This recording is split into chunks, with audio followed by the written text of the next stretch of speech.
My name is Richard Powers.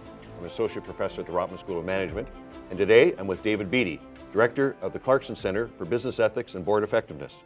David, we're here today to talk about proxy access. Rick, this is a brand new topic in the last couple of years. In 2015, 124 American publicly traded companies adopted proxy access. That allows shareholders who've owned 3% of your company for 3 years to have a position on the board of directors and or to nominate their own nominees. So it's absolutely transformative. Is this a trend that we're seeing in Canada?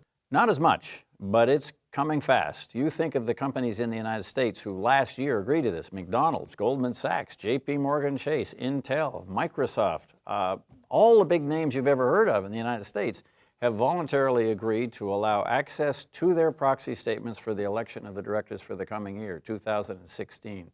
Tell me about groups like ISS and Glass Lewis. They've been hugely influential and another force of change in our landscape. These guys influence all the votes that are made on every issue, on every proxy, on over 10,000 companies around the world. It's a huge new industry.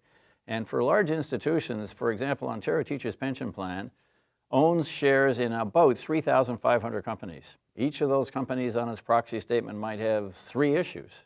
So that's like 10,000 items that they've got to vote on. You can't possibly do that with 1 or 2 people in an office.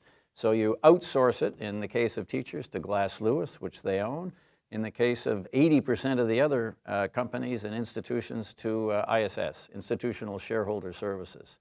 So what puts these organizations in a better position to make the decisions on these matters? They have policy statements that they publish that are debated widely, and they have huge numbers of folks who grub through the details. An annual report. You get a proxy statement, how thick is that? 2 pages? No. You read it in 5 seconds?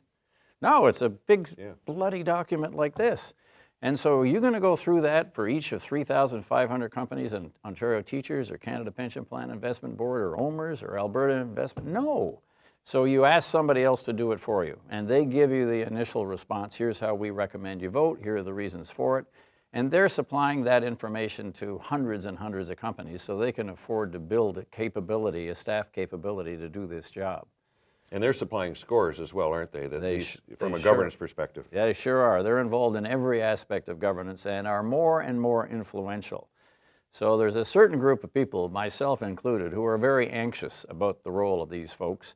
And I think it takes us a long way away from what I would call true shareholder democracy. The stats would show that when ISS formulates an opinion, the organization or the company usually follows it. Yeah, often the institutional investors do. They have no other point of view, so they would normally accept it. It then takes the chairman of the company involved to try to gain access to the institutional investor to say, wait a minute, I know that's how they've spoken and what they're recommending, but the situation is different than that. Well, let's give them credit. Sometimes they get it right, but there's instances where they can get it wrong as well. Tell me about your experience at Walter Energy. I went on the board of Walter Energy when they acquired the company I was chairman of in June. The year is the calendar year, and so I only attended 50% of the board meetings. ISS recommended against my re-election as a director because I'd only attended 50%. Chairman of the company took it upon himself to phone our large institutional shareholders and said, this is crazy. The guy only joined the board in June. Of course he only attended half. So David, this puts a lot of power in those groups. Huge.